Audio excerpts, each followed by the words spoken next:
All right. How are we feeling? Hey guys, how you guys doing?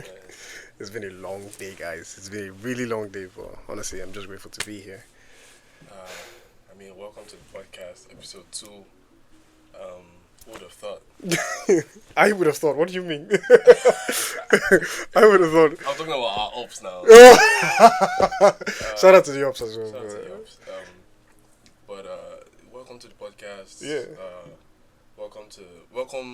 Let's welcome new listeners. No, but manifesting new listeners. Of course. You know. And, we're glad you guys are here. We're glad you guys are fucking with us. So. We don't use that language, but okay. Yeah. By now, people would have listened to episode 1. What do you think they would have thought about episode 1? I can't remember what we said. Look at these guys. So you're just lying up and down. Episode 1 is, our upbringing, us, who are we, things like that. How do you think they would have thought?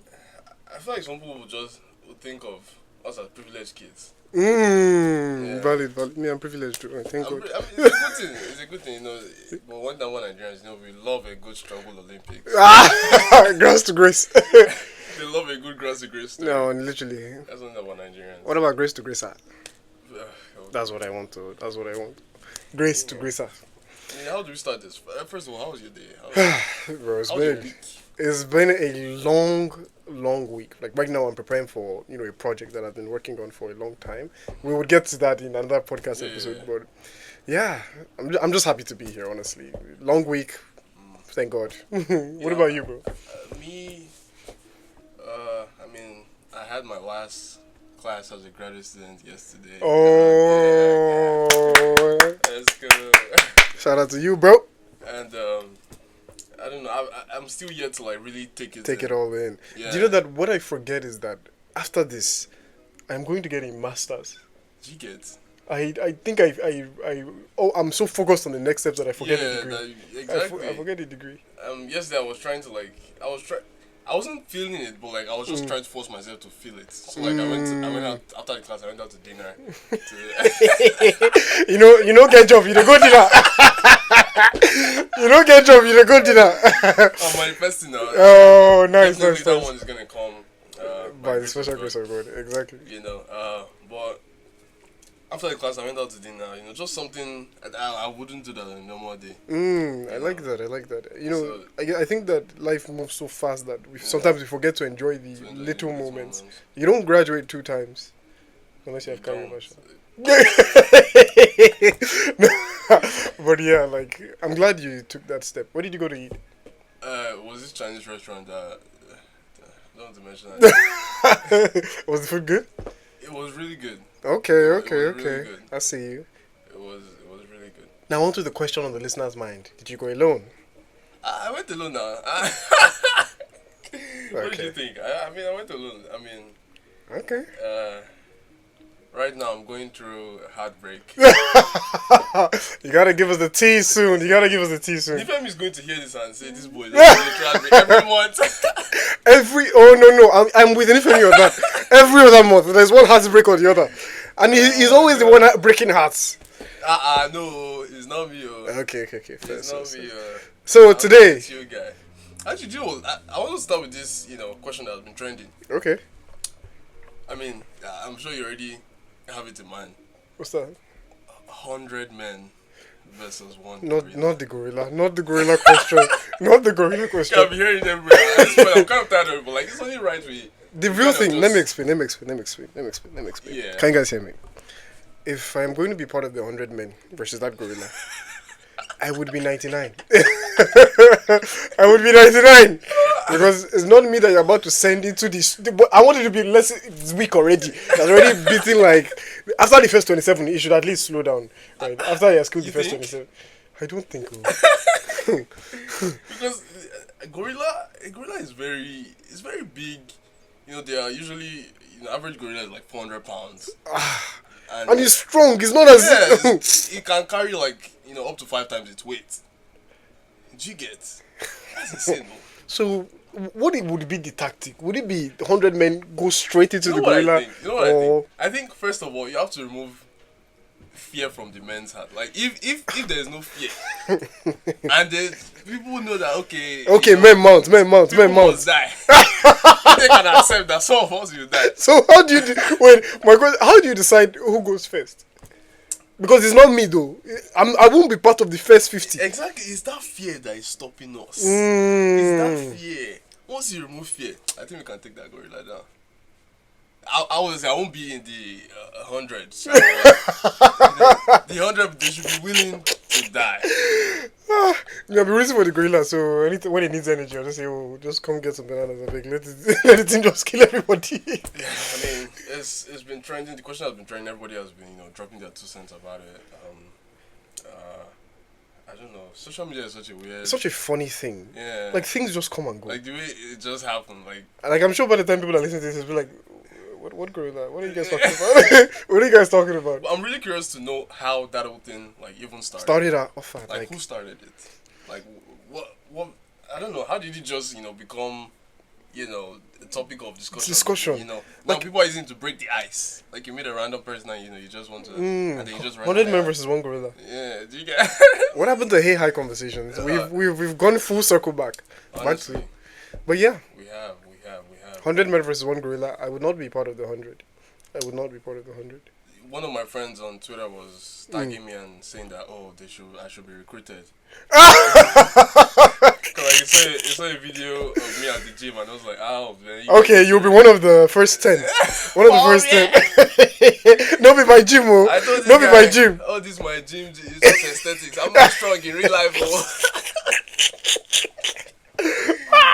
not strong, please. I told you I'm training to fight gorilla. I'm like, don't kill me. So what are we talking about today, Jed? Expectations? Expectations versus reality. A Nigerian story. A Nigerian story. How do we even enter this conversation? I think early childhood. I think. Let's start with this. Like, what do you think it means growing up in Nigeria? Growing up in Nigeria. Growing up in Nigeria. I think. Do you know what? I think the answer to that question now. Yeah. Like when I think about it, like if I think about it now, like what it means for young kid, and then when I think about it, when I was young. Exactly. Two different answers. Completely different. Because completely Nigeria different. Has changed so much. I mean, of course, like every country is always going to change, but like the way Nigeria has changed, it's really, and some for the good, some for the absolutely horrible. Which one is good? No. What I was saying about Nigeria is that, like, there's this new, aura of wokeness, right? Where it's like people are becoming like 10, 20 years ago, or let's say 25 years ago, you couldn't just be open and say, "Oh, I'm a creative." What are you creating? It's more like I want to be an engineer. I want to be a lawyer. I want to be. If you're not a doctor, then yeah, what are you really doing? What are you really doing, right? But now, I'm very sure that if you pick 10 people aged 20 to 28 or something, you would get at least 3 people that are saying they are influencers. At this point, even more than 3. Well, okay, if it's the same, but when you talk about like in the creative space, music, production, artists, everything like that. I mean, yeah, and honestly, it's really nice to see it because like I like that. Yeah. Whole freedom. Yeah. I think that's what it is. Freedom. Yeah, right. I like it. I mean, yes, that's one thing that has really changed for good. That is commendable, but apart from that one, it's just a lot of chaos. A whole lot of. I don't think we should go into the direction of talking about the country itself because it'll be a very sad episode. Yeah, it's weird. It'll be a very sad, and I just want to be happy. It's weird. I was listening to one podcast. Yeah. On my drive back home, and they were talking about the situation of things in Nigeria, and these guys were ranting for like 3 hours. Non-stop? Non-stop. No pause is crazy. 3 hours non-stop is crazy. 3 hours non-stop. They were just going. Because, like, I mean, they had, like, bullet points. So, like, they were reading, okay, this happened. Let's discuss this. How did this happen? And there was just, stories upon stories. And even understanding the why and how did these things happen is such a mind-boggling thing that you're like, how did we get here? I mean... I don't see this is the only thing I would say about the country itself. Like, I don't see like what people that are just getting into school, or let's say you're just getting into university and you're trying to get a degree. Yeah. Like, what do you look forward to? Wow, that's like I've never thought of it that way. You know, what I used to tell my brother is, because recently we're discussing about the whole NYC thing. Yeah. Right. The Minister of Education is trying to, ask them to like increase it to 2 years. To 2 years? NYC for 2 years? No.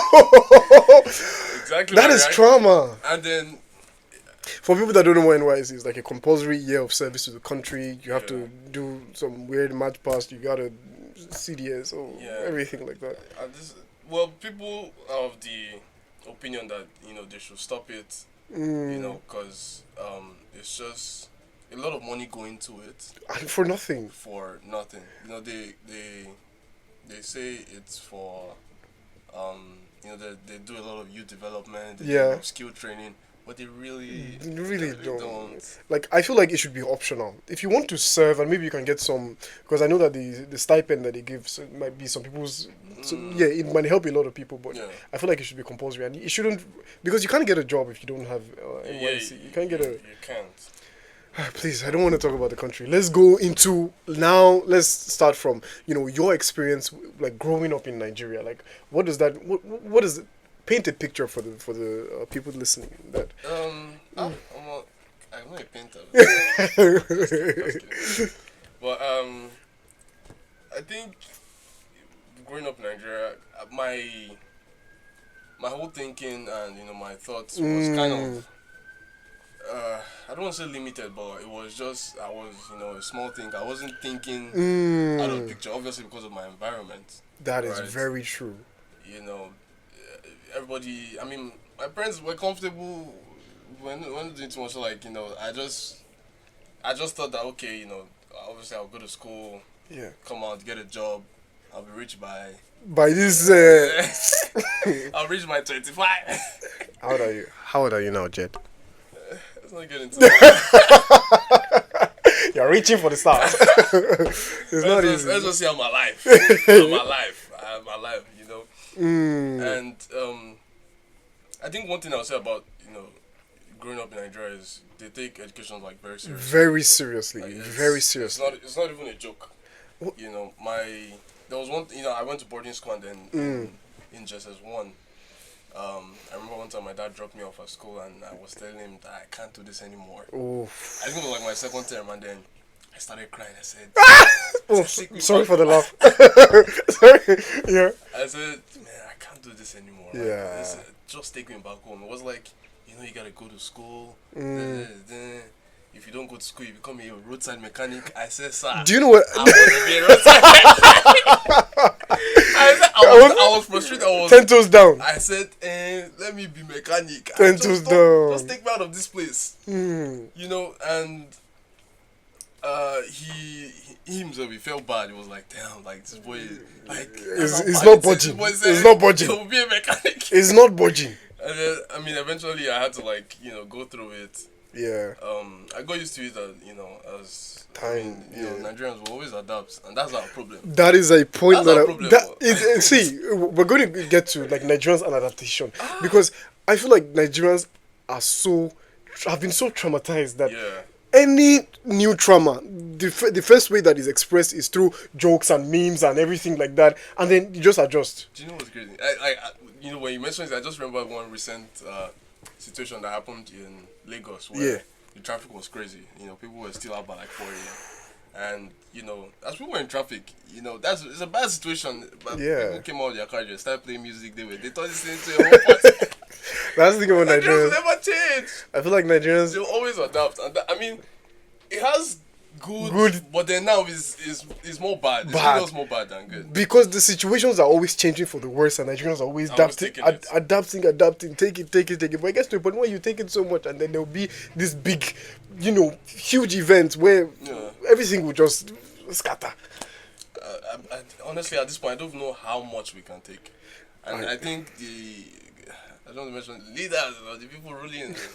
they're trying to see, like, what's the limit? How much can this take? Exactly. Oh my God, that is the problem with a lot of Nigerian rulers. Yeah. There's no. I feel like there's a lack of compassion. It's more of how much can we push these people until let's say there's a little pushback, then they will adjust more.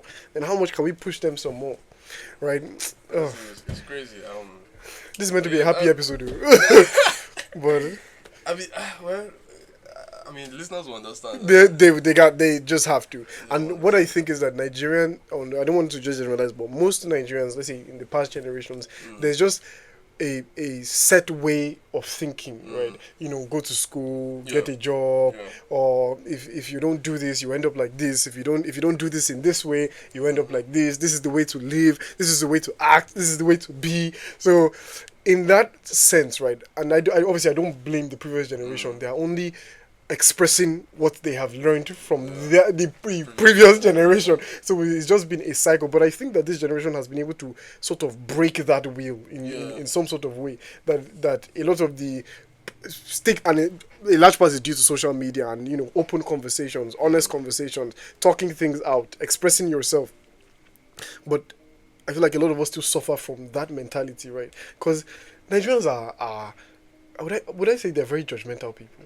Like, we're always in everybody's business. Yeah, I mean, don't cancel us. We're always in everybody's business. But I do think Nigerians are opinionated. Very, very. And listen, let me tell you something. It's a different thing to be opinionated and keep your opinions to yourself. And be opinionated, but everybody was no and conform to your opinion. Exactly. So and do you know the thing? It can be good, it can be bad, because here in diaspora or whatever, people they stick to themselves, right? But you lose community in that regard. So it's like you're more isolated, but you're more. At least you're doing your thing. You're doing your thing in your own way. When you go guest, you would have community. But people would you go hate your life. People have opinions about what you wear, how you dress, things that doesn't concern them, your grind, like how are you making your money, what are you doing, like it's a whole lot. It's a real thing, and I mean, it's good that a lot of young Nigerians are like kind of breaking out of that cycle and just they are just stubborn. They must do you. Exactly. So, I mean, shout out to young Nigerians doing themselves, like really. And all that. I mean, one thing that we cannot talk about is ASU strike. Oof. Right? Because I mean, we went to private school. But, most of my friends they went to federal school. Like federal universities, and then imagine how a government can just delay your life because of lack of accountability. They're not paying their teachers well, so then they go on strike. And now that you that went to study, your course was meant to be 4 years. 7 years, you're still just saying, oh, ASU has struck again. I was talking to one of my friends on Twitter recently. I haven't heard from him in a while. Went to the same high school, and we're just like what's been going on, like what's happening, and he told me he's just serving. And I'm about to finish my masters. Yeah, there's the people that you started school with just because of where you went to school. You get a leg up or a head start. Well, I mean, to be fair, I'm the kind of person not to really see things as it's a head start, because like life is not a race. Life is not a race. Life is not a race. But I mean, a lot of people will have that in mind. That but it's easy to say that life is not a race. It's easy to say life is not a race when you're not the one that they're delaying. It's true. It's easy to say life is not a race. You said something there. You said something there. Because I don't expect someone that has been delayed for 4 or 5 years to say, "Oh, life is not a race." I mean, it will be. I mean, it's hard. It's really hard. Yeah. Let's talk about social dynamics in Nigeria. How do you think? Okay, let's go back to secondary school days and the what I say the problem that was bullying and your personal experience with bullying. Yeah, I want you to start first. I want to hear my own experience. The thing is that the school that I went to, right, like it was there. Okay. But you know when you have like an older sibling in an older class, right? You kind of get a little bit of a blanket, like, oh, this one is this one's sibling, so don't touch them, don't touch them. They're one of the, and it also helps that when you are good at like sports or something, people will know you, and people would exactly the same. They won't ask you to go and wash their clothes if you, do you get that kind of thing, because exactly, yeah, this guy is a short guy, this guy is a short guy. But I would say that it be just through the lenses of the people that I went to class with, I could see a lot of like. You had friends that were bullied. Yo. I'm sorry for the laugh. Yo. It's a very serious thing. It's very serious because it has affected a lot of people. A lot of people, like, you know, confidence, perception of life. Yeah. And you know that people that get bullied will want to bully. It's my turn. It's our turn. It's my turn. Emi loco. No. So it's just like, of course, when they get to those positions where they can now bully other students, you're a product of what your environment has done to you, right? So it's not difficult, because me, I was always more of a pacifist or a peacemaker in my school. Like, you can never catch me in fights. Partly because, how would I react if somebody slapped me? Never fought in school. Never.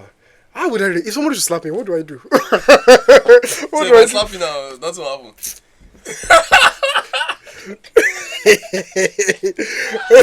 The thing is that I never offended people up to the point, even though I know there are some people that will still want to instigate or that kind of thing, especially when it comes to, like, you know, women. You carried my babe. No. I'm just saying that, like, that would have been the way that I would have fought, but it never got to that. Like, I genuinely was always a peacemaker, and that one, yeah. So bullying it happened, but like it wasn't a really big thing. Prominent, my set was like the second set the school ever had. Yeah. So we had just one set above us. So like I was in just one, just two, no other sets above. So like we had just one seniors. Yeah. Right. So it wasn't that bad. I mean, don't get me wrong, it happened. Yeah. But like I think they did a good job trying to control it to the best of their ability. I see that. I mean, a couple of this happen here and there. So now, down to the real question: when was your turn? Did you bully or did you not bully? No, I didn't bully, and I think everybody that knows me, back then they can say the same. They can attest to. Yeah. Okay. My junior brother, he was troublesome. Oof. People were always reporting him to me, but and obviously you knew they couldn't touch him because of me. Exactly. So he had to, pass. But then even teachers said they report him to me, say, this is your brother. Try to talk to him. Why can't it be like you? I don't know if they said that to you. I need evidence. For that one. But okay, yeah. But I mean, bullying wasn't a serious thing. Yeah. But one thing I would say that really happened was punishments. Like teachers punishing students. It was really intense.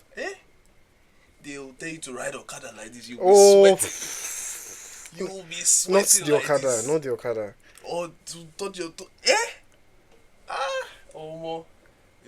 Punishments. That was it for me. That was like that was the problem I had with that school. The punishment was too much. I hear that. If you don't sleep during siesta, why are you punishing me? Do you know that? Wait, let's unpack that siesta thing. Why should I be forced to sleep? Oh God. Why should I be forced to sleep? I don't know, man. I don't know. Nigeria is a funny place. I mean.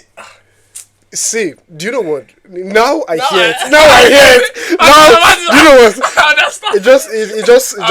Now I hear it. Because, do you know what? Like, I think that it does. I'm going to speak for myself. I think that it does me a world of good when I can just rest up, right? I feel like if I'm not doing, working or doing something, I press phone, and that time for your brain to just shut down and you're not thinking about anything. I think that is actually really good. They knew what they were doing. I'm not even going to like when after you said that it's okay though. It's okay though. Okay, these people they actually know what they're doing because now I'm at age where I'm like, if I get any chance, any small videos, and sleep. I'm going to bed. Okay, I don't joke with my sleep. First. So I mean, shout out to them. I give you that one. I give you that one. The way they were doing it, they could have done it in a better way, but okay. They try to force us to sleep. Execution of idea. Have you idea anyone? Idea of execution. So what would you say like it was, right? Let's leave secondary school era, like getting into university, getting into real life. When you have to now, you're now moving to girls and everything. Like when it comes to the spending culture, like in the whole dating scene and everything. Like, what are your thoughts? I think there's a lot of pressure. Oh. There is a lot of pressure when it comes to spending and especially when you're moving to a girl. Like I mean, sometimes you can talk, you're funny. Is it forever? Is it for Gary? But then you have to show workings too. Like evidence. He's funny. He's good looking. Okay, but at least you have to show. That's what everybody's looking. That's what the girls are looking. If you're funny, they will go to your comedy show with their man, with their real man. So if she wants somebody that will just come make me laugh. I'm bored. Man. So like, I mean, you need to show... Dave Chappelle! A comedian. They will save your number as Dave Chappelle. Literally, man. You need to show some working. So like, money is very important in relationships. I mean, even here in, the diaspora, like everywhere you go, I think, there's... I think money is always important, but do you think that the amount of pressure, right, I don't know how bad things are right now, but back then it was pretty bad. Like the amount of pressure that is placed on young men. Young men, because how old am I? That's from his heart. That was straight from his heart. Well, I mean, honestly, to be fair, I've been. I mean, shout out to all the girls that we've talked, because I mean, I've not been put in a situation whereby I'm like, going, bonkers and like, just spending exactly, huge amounts of money. Yeah, and I've been with people that understanding and like they have something going for themselves, so like they're not depending on me to exactly foot because their bill I think that is people that have had a lack of that wants to overcompensate through you. Exactly. And honestly, I've been lucky with escaping like billing. Escaping billing. All the girls that I used to talk to back then, they've been nice to me. Shout out to you guys.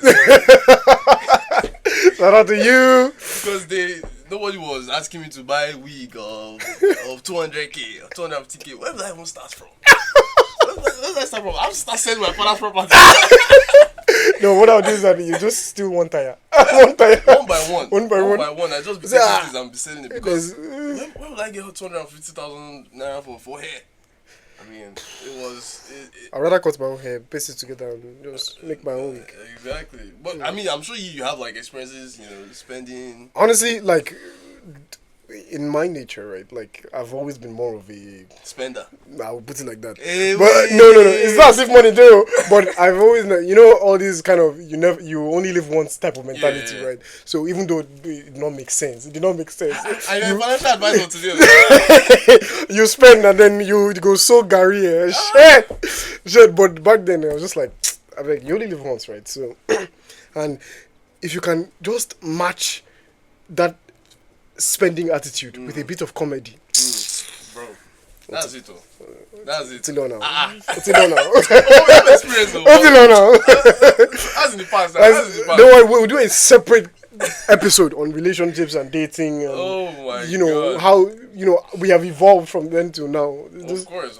I mean, honestly, you said once you have money, sometimes you don't even need to spend. You just need to show. Just show that this guy is comfortable. This guy is you can some of them they don't want to be with like someone that doesn't have like They don't have it going for themselves. Or even just have a vision, right? Exactly. Or just have a vision. Because me too, I agree. Like, if I was a woman, I would not want to be with any man that does not have a vision. I don't blame. I don't blame it. Like, I get it. Like, I completely agree. That time, if I was a woman, I wouldn't date myself. guy, which kind of talk with that now? No, how much was I making? How much was my allowance? How much was my allowance? And another thing that we need to talk about when we talk about Nigeria, I know that all the Nigerians listening, I'm sorry, but we're going to take it there. Like, well, let's talk about fraud and how they changed the game. They changed the game because I think that they literally skewed the platform, right? Because you know when people. You can never know the value of money if you didn't work for it now. Honestly. So that's how you be spending vicariously in clubs because you don't know the value of it. And, you just know. Like, when you see it, you just know. Because, I don't know, maybe it's just me, Sha. Because I cannot, like, hustle, 24/7, 7 days a week. If I have $5,000, I can never ever spend 3,500 or something in a club. See, let me tell you something. I'm not spending $1,000 in a club. real. If I hustle, I do my thing. Yeah. I get like $5,000. Yeah. I can't even spend $500 in the club. What are they doing there? Because I would just think that what are $500? Because I know how much when church is free. Work that I put when church is free. No, I mean, come on. Shout out to Jesus. Yahoo boys, they changed the game. Because if imagine like a woman now like that has been with a Yahoo boy or something, and then they now you see how vicariously this person is spending, and then you now go back to your school and first date questions. Have you ever dated a Yahoo boy? First date questions. Have you ever dated a Yahoo boy? I need to write that down. I need to write that down. I'm not about to kill myself and kill my family members because I want to please a woman. No. Please. They really, they really did something when it comes to, spending culture. And what do you think about people that make excuses for fraud, right? Let's be real. Nigeria is a difficult country to live in, right? Yeah. And it's only been going downhill from, I don't know. Which excuse I never one guy told me one time, we're slaves now, so we're taking it back. And for you to think like that, you don't internalize that thing. Yes, now. Bring out that reason. Like, and on the podcast, I was talking about that, they were writing about Nigeria's problem. They made reference to one story about a guy who put up a video on social media. I'm saying social media like he put up a post on Instagram, asking Nigerians to come to his aid and help him because he was a middleman, aka Azaman. Azaman! My God! The thing is he collected $200,000. Wait. Let's unpack that. Do you know that? Like. It comes down to a lack of conscience. It is lack of conscience. Like, God forbid, like, if I ever do fraud, I can't collect that kind of money. I will be afraid. Because, first of all, this is somebody's hard-earned money. And, let me finish the story. What? Right? So, he collects $200,000 for the Yahoo guy. Jesus. And then the Yahoo guy asks him to keep $50,000. Right, and then send the $150,000, and obviously, that was good profit for him. Was hailing the guy, now you be boss, all that stuff. And then this was in 2018, right? And then 2025, they come knocking, and now he's wanted. You don't go day wanted. His lawyers are saying that bro, you're looking at 20 to life. Only. Right now. Only. And then he's now asking Nigerians to like come to his aid. And this happened back then, and now he's sorry, he hasn't made it in Nigeria yet. So okay, what do you know? The only way I'll come to his aid, you should submit the money first. Honestly, because it's like, what do you mean you've changed? You don't spend the money you've changed. Are you serious? Dude, when I first heard the story, the video, I didn't hear the $200,000. I thought it was 200K. Oh. When I heard 200,000, the guy took 50,000. Is that why they want to give him 20 to life? Oh yeah, that's true. When I heard US dollar, I said, this guy deserves more now.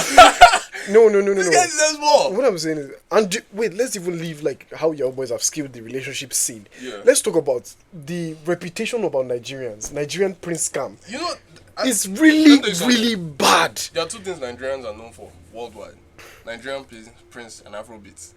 This is bad. Music and scamming. Music and scamming. I was going to take it to music, but let's first finish this. Like, because you just spoiled the reputation for the whole country because of greed. The whole Nigerian prince thing, it has actually been going on for a while. Like for a long time. Yeah. Like when I heard how long, I watched one TV show. I can't remember what, but it's a very old TV show, and then they were talking about the Nigerian prince. So I'm like, okay. For those that don't know what the Nigerian prince scam is, like it's basically where it's a scam principle where like you call up somebody, you say that, oh, I'm royalty for this. Yeah, if you can just send me some money, then send you this amount of money. It's all a scam. Yeah, Don't fall for it, please. In case, because they are still there, they are still very much. And they're getting active. smarter. They're getting smarter. One AI method scamming now that a lot of these people are using Ponzi schemes. Oh yeah. There was one that just happened recently in Nigeria that crashed. CBEX. Really? And the craziest thing about this one, they had EFCC certificates. Oh my. It's like they were verified by EFCC. The thing is that you can buy anything in Nigeria if you have money. And now EFCC, they're putting posts that saying, oh, they are wanted, they are looking for them. You give them certificates now. It's like your university is giving you a bachelor's degree. They say, oh, you are wanted. It actually does not know book. It actually does not know book. This guy doesn't know book, oh, please. If you see him, if you mistakenly employ him, only knew. They stole it. Oh my days. No. It's very insane that Nigerians are known for those two things. And do you think there's a way we can like come back from that? Like, do you think we can build ourselves and just take back the narrative? Yeah, I think it all starts from ambassadors. Like each person should be a good example, right? Because you don't know who is looking at you, and if you decide to be a different kind of human being, like simply just be a human being, because you cannot be a human being and scam somebody for $200,000. $200,000 is a lot of money. $200,000. If each person can just agree to be a human being, to act like a human being, I feel like maybe slowly but surely over a long period of time. But honestly, I've not even seen $50,000 before in my life. How does it even look? I don't know, like $200,000, and then somebody give $50,000 just for, and you said you don't have conscience to say this money is not too much. Honestly, what do you mean? I don't do anything. I just have $50,000 like that. But to the people that reply to this Yahoo Boys coming, is that Nigeria is hard. Nigeria is very hard. What do we do? What do they do for? Because there are no jobs. Even if there are jobs, you will still be a slave. Even if you're a slave, you will not get paid that well. Like, you enter traffic. It's a very difficult conversation to have. Like, I understand that things are extremely tough in Nigeria, but at the same time, fraud is fraud. Yeah. At the same time, fraud is fraud. You can't. There's no grey matter. It's black and white. Exactly. There's no grey matter. Fraud is fraud. Literally. Yeah, things are tough, but like, fraud is fraud, and sometimes just put yourself in this person's shoes. Shoes that this money that I worked for, and but have you ever been scammed? Ever been scammed? Good question. And do you know the funny thing? The only time that I have almost been scammed was not in Nigeria. It's here in the US. Are you serious? Yes. How come? All these, like, for example, I ordered a package, right, from, I think it was Amazon or something, and there was actually a delay on the package, right? And then it was when I first got here, so I didn't know that, obviously, Amazon don't send messages, So I got a message saying, oh, your package, they do, but, like, you kind of have to be vigilant of what they're saying. Your package had been, it was actually USPS that was messaging, right? I got a message, the USPS, this thing, I got the whole thing, oh, hello, this is your your package has just been delayed or something. So click on this link to update your address, which all seemed really reasonable to me. I click on the link. Yeah. I see USPS website, like USPS. Not, I promise you, it's not a joke. I see USPS website logo, everything like that. The only way you will know is if you've been to USPS before. Yeah. Like you see a little bit of nuances in how the things look, but. I never be. I just said that US. Not talk of PS. I literally just got here. So USPS. I saw it. I was like, okay, put in your information. Then it got to the point where it asked for my card details, right? Then they told me that I would get a $1 charge. There would be a $1 charge on my card. I was like, okay, that's fine now. Maybe because of delay. So $1 to it all seemed reasonable. What saved me was that I was using my Nigerian dollar card and it didn't accept it because. When I did research, I went to click on YouTube. Said, "Don't click on it, oh! It's a scam, oh! What they will do is that they will first take out $1, then they take 100 until everything is finished in the account." So, immediately I heard that, there are some moments in your life where you just have to take a deep breath. Like, wow, this would have happened to me. What would I tell my parents? I literally just landed. You just say, okay, oh yeah, come back. Come back. What? How insane that would have been. I don't even want to know. Oh, shout out to God for saving us from things that we... Bro, it would have been so bad. What about you? Like, have you been scammed? Yeah. I mean, not here, but like in Nigeria, there's one time I wanted to order something for my babe, but that should I say babe? Say babe, so my babe then. At least I did call her babe. She did call you babe. She did call me babe. Okay, first. But I wanted to order something for her birthday. I think it was birthday, yeah. Yeah. And I think it was it a slippers or a sandal? Yeah, one of those things. Yeah. It was footwear. Yeah. And I was like, oh, okay, I like this one. How much does it cost? They tell me the price, and everything, and okay, send this thing. Let me pay for it. And this person is delaying. And like at some point I was like they just want to sell markets. Exactly. They've already sold market now. Because the person was taking so much time to like respond, and then, I mean the page wasn't looking dodgy. Somebody, one of my other mutual friends was like following the page, so like I thought maybe it's legit.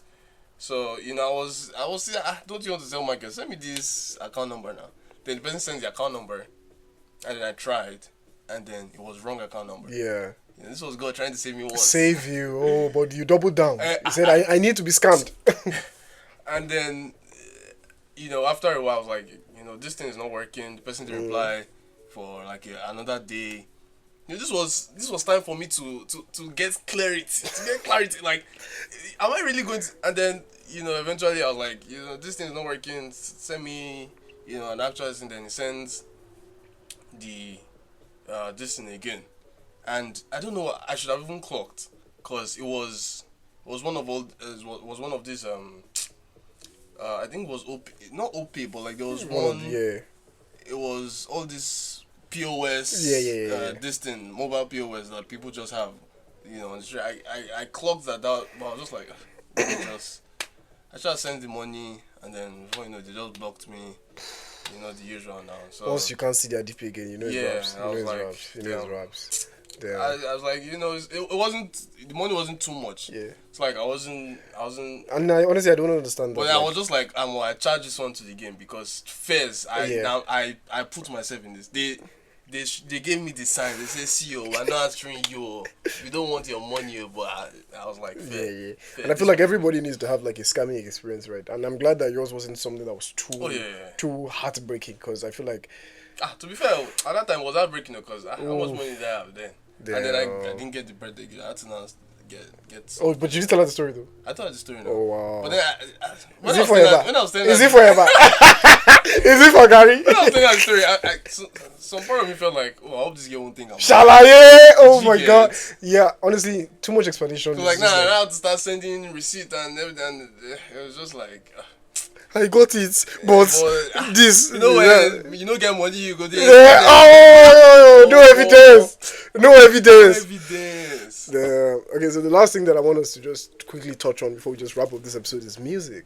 Nigeria and music. Honestly, at least this is a positive one. This is a positive one. Yeah, so I mean, shout out to all the, all the artists and that are out there grinding, bro. And honestly, people that don't get enough mentions, the producers, the A&R, the sound engineer, all of them, because guys, they are working overtime. In Nigeria, and it's such, because Nigeria by default is a very competitive country. We have a lot of citizens, so you are always competing with thousands of people. So in order to like shine, you have to go the extra mile. And there are so many people that are really good, but then they can never blow just because of. I think first of all, I think it's timing. Yeah. And obviously, where you're at, like the environment, the kind of people. Like I have one artist like this. He drops bangers upon bangers upon bangers, and I'm like, oh, I've known this guy. See, he needs to blow. He needs to blow. He needs to blow. That's pretty cool. Like how people like that to go. Like obviously, Babcock. Shout out to Babcock. Babcock has raised so many artists out there. So, Davido, Benson. Nobody asked. Nobody asked. Shout out to Babcock, man. A lot of good artists from Babcock. And, so most of them, it's just, they have this really good song and then it's just nobody's listening. I'm like, when will they blow? When will they blow? And I like the evolution of Nigerian Afrobeats, like from the days of Fela, from like the OGs, Asha, all those people, and now like we have so. I feel like the genre always changes with time, right? Because let's say back then it was more of like danceable songs like gra gra, this thing, Obio, Bades, this one, that one. Then Whiskey was too dry, but now I feel like the country has gone through like a calmer stage. So like if you hear the music that comes out lately, it's more of like just calm. Like I definitely understand. What is it? Afro gospel, yeah. And even one Burna Boy's latest song, I think it's coming out today, Sweet One, is very calm, chill. It's just chill. Let me just use Whiskey as a case study from what Whiskey. Whiskey is now very calm. Just taking things easy. He's not doing too much. I feel like he has certified himself as like a really prominent, guy figure in the industry. Exactly. I mean, there's no. He doesn't have to prove himself anymore, right? And that doesn't mean he's still making great music. Don't get me wrong, but like he doesn't have anything to prove to anybody. Like he has done his part, and right now everybody wants to jump on Afrobeats, which is very interesting because like now you see a lot of international collaborations. Yeah. And I was listening to one song. It was this Friday guy. He featured Lona on one of his songs. Yeah. Beautiful song, by the way. So I mean, everybody wants to jump on Afrobeats. I mean, definitely that something is really happening there. Exactly. But one thing that I won't say I have a problem with, but that I'm just like it's now everybody wants to do Afrobeat, and now nobody wants to do the other genres like soul and because the country is such like a diverse country, and people always want to do which is fair. You want to do what is making money. What is making money exactly? Yeah, so I think we lose a lot of authenticity in that way. Exactly. Absolutely. And that's why I said I kind of have a problem with it because like now a lot of producers that used to make beats for different genres, everybody's now switching to Afrobeats because like that's what is trending. That's what people want to listen to. Yeah, I mean, so money has to be made at the end of the day. So like I can't fault them for it, but in general, we live in a capitalistic world. I go switch to Afrobeat because no, gospel all the way. But yeah, like we didn't even get to talk about religion in Nigeria. How do you think? Let's that can be a different episode. That can be a different episode. Can just talk about it a little bit. Briefly, we'll definitely touch on it. Do you want to go first? I would say that religion. Like, do you think it has shaped, living in Nigeria in any way, like your experience? It has completely, because if you walk 3, 4, 5 blocks. There's a church. Shout out to Redeem. Oh, Redeem must redeem your soul because they are taking it by force. What rate of Redeem? Redeem? Bro, on my street, we have like 3 Redeems though. And do you know the funny thing is that there was so much, churches and this thing in Nigeria. But in my own story, when I got connected to God was actually here. Because I think that there's this thing of... Do you think age had to play like a part in it? Like, it could be age. It could also be the thing of only prosperity gospel, right? Like when it comes to... And I don't blame the people because I feel like Nigeria needs hope, right? So the message that you should be telling everybody is that there is hope, there is a way, you can make this. If you do this, you can get this. If you do this, you can get this, right? But what that takes away is, one-on-one relationship and just even growing as a Christian on your own. So what I'm trying to say is that religion plays a huge part in Nigeria. Because if you look at the fundamentals of the country, Christians, Muslims, traditional, and the rest, shout out to them, but basically a lot of power struggles. Sometimes it just comes down to that. Is he a Muslim? Is he a Christian? Is he this? Is he that? Like, and it kind of divides the country. Oh, going into religion, we forgot tribe. Guys, we'll do part 2 on this. I think a lot of things that kind of happen in Nigeria is because of the divisions. Divisions, yes. Because take United States for example. Like they don't have any language that is making them different. Yeah, all they have is variations in accents. Different states, or like, you're from these states. Like, it doesn't mean much. Hot take. Do you think Nigeria should be a country? I think, Nigeria. Like, do you think it should be like everybody from the same? Or do you think there should have been some secession? Like Nigeria is too big to be a country. It's too big. I think the difference in like I can forget there are states like Taraba, Zamfara. Bauchi, Abakaliki. What's that? Like the sweet?